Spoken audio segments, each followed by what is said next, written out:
This issue of Cobra Commander is the best so far. So much is going to be revealed here, like Energon infecting life on Earth. Also, this is going to be the bloodiest and most brutal issue so far in the Energon Universe. What's up everyone, James here, and we return to Cobra Commander. Make sure to hit that like button. So this opens up with the Grunt traversing through the Florida Everglades, pissed off at the fact that Cobra Commander slipped away while he was dealing with the police officer and that he turned off his tracker. This snake tries to bite him and he grabs it and just rips it apart. Notice this snake had purple glowing eyes. We're going to talk more about that in a second here. Now I'm continuing to call him the Grunt, but just as I theorized, this is Nemesis Enforcer. And when he reveals his true form later in the video, it will be bloody and awesome. From here, we return to where the last video ended, with Cobra Commander continuing to descend into the deep waters of the swamp. We see here that one of the gators has Cobra Commander in its jaws, but that's actually not the craziest part here. When Cobra Commander pulls out his pistol and shoots it right in the head, it doesn't kill the gator. If anything, it only scratches it. It still has the commander ensnared in its jaws. What seems to have happened is the Energon residing deep below the swamp has infected the family of gators and enhanced them to the point that a straight up bullet to the head doesn't affect them. This is quite the crazy reveal. We see that Energon can change the biology of different species. So not only will it change the world of fuel and technology on Earth, but it could also be used to change life on Earth for the worse. Now, this isn't the first time we've seen Energon being used as an infection. Back in the Autocracy trilogy, when Jetfire's science team found a pool of raw Energon beneath the Taraxis refinery, Ratchet fell in it, and the Energon had turned him into a mindless beast that attacked the other members of the science team. As Cobra Commander is being pulled further underwater, suddenly a harpoon shoots into the water. From here, we go to this bar that's the Dreadknoks hangout and I'm assuming base of operations. Ripper announces they're having a family meeting, but when the gang doesn't respond to him, he shoots one of the guys at the bar right in the stomach to get their attention. This is yet another example of how ruthless this gang is. Zorana reveals an Energon cube to them, and this is the first time in the Energon universe we see it depicted in the same way it was in the G1 cartoon. This confirms Cobra Commander's theory that the Dreadknoks have been experimenting with Energon. Zorana tells the gang that the Energon, what she refers to as the juice, is a powerful fuel unlike anything they've ever seen before. That their plan is to sell it to whoever may be the highest bidder and use the funds from it to level up. That they need to protect their stash of Energon that resides in the swamps from anyone who comes looking. Like the weirdo with the helmet Buzzer and Ripper mentioned they found in Zartan's old lab. Right on cue, Zorana's brother Xandar arrives at the bar with Cobra Commander wrapped in chains. Now Zorana kind of reprimands him for going into the swamps that are off limits to them. This is the second time she has said this, and it's making me wonder, why is it off limits to them? Is it because it's too dangerous since the wildlife has been infected and enhanced by the Energon? Or is it because of someone or something that lives there? Maybe we'll find out. Buzzer tries to remove Cobra Commander's helmet, but he ends up getting electrocuted. This reminded me of that scene in The Dark Knight when one of the Joker's henchmen tries to unmask him and they get zapped with electricity. Zorana asks Cobra Commander, "Who are you?" And he answers, "Your future master." Zorana calls the commander's answer cute and then calls for Torch. Torch scorches Cobra Commander's helmet like holy hell. However, not even Torch can penetrate the helmet. He was only able to damage its outer shell. Once the Dreadknoks determine they're going to have a hard time removing the commander's helmet, Zorana orders the Dreadknoks to work on the rest of his body. As Zorana continues to question Cobra Commander, the Dreadknoks are torturing the hell out of him. Ripper tries to crush his helmet open. Torch scorches his forearm. They electrocute Cobra Commander, and Buzzer bashes his helmet with his chainsaw and then saws into the commander's chest. This is the most brutal torture scene I've ever seen in a comic. And what's even crazier is not that the commander doesn't answer any of Zorana's questions, it's the fact that he doesn't even make a sound at all. This is why I believe this is the strongest, most dangerous version of Cobra Commander.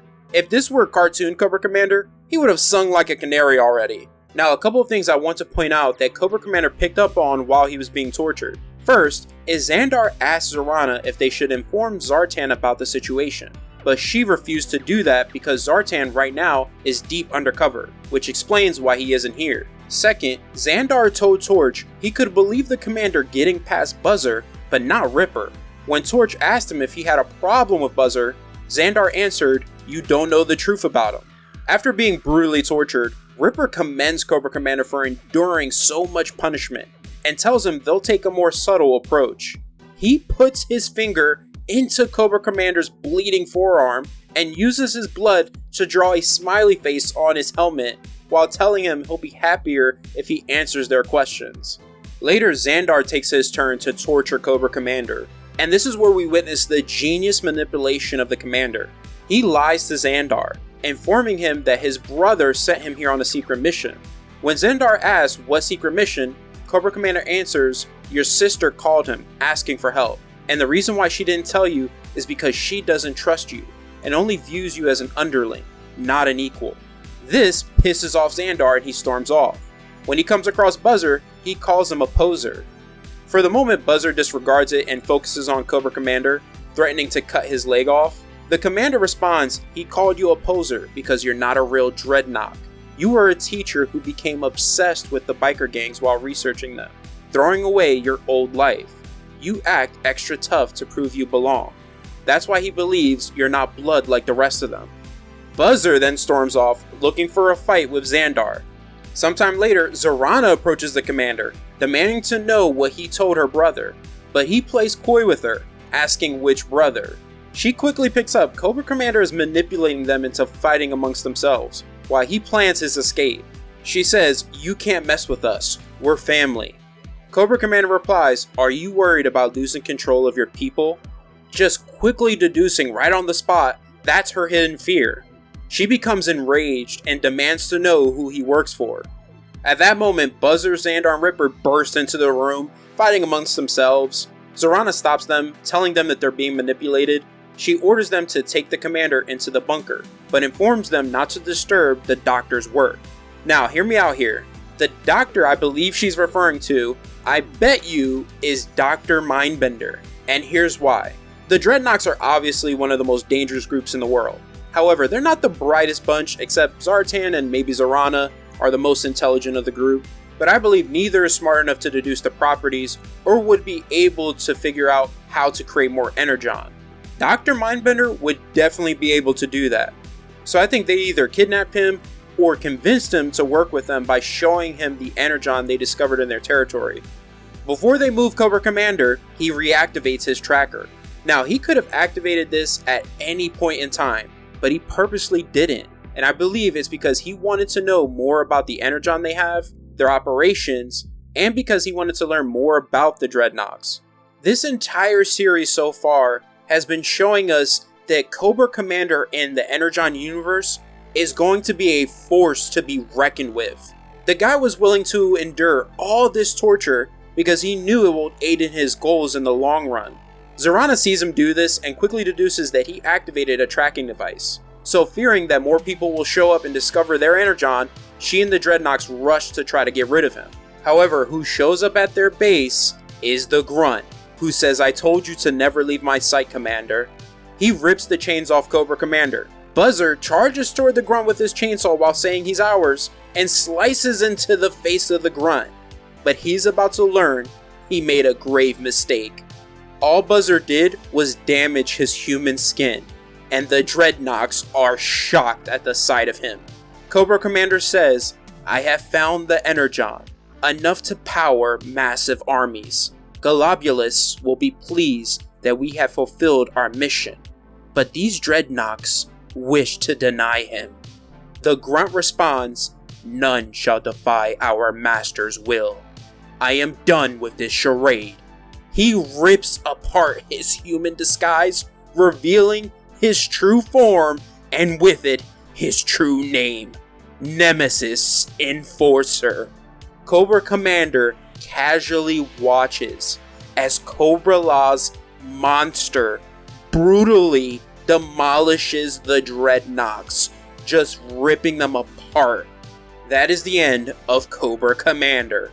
Did I lie? Wasn't this the best issue so far? Man, the Energon Universe is firing on all cylinders. Anyways, I hope you all enjoyed the video. Be sure to check out the other series within the Energon Universe, like the Duke miniseries right here, or the Transformers series right here. Other than that, have an awesome day, and always remember every day to go beyond.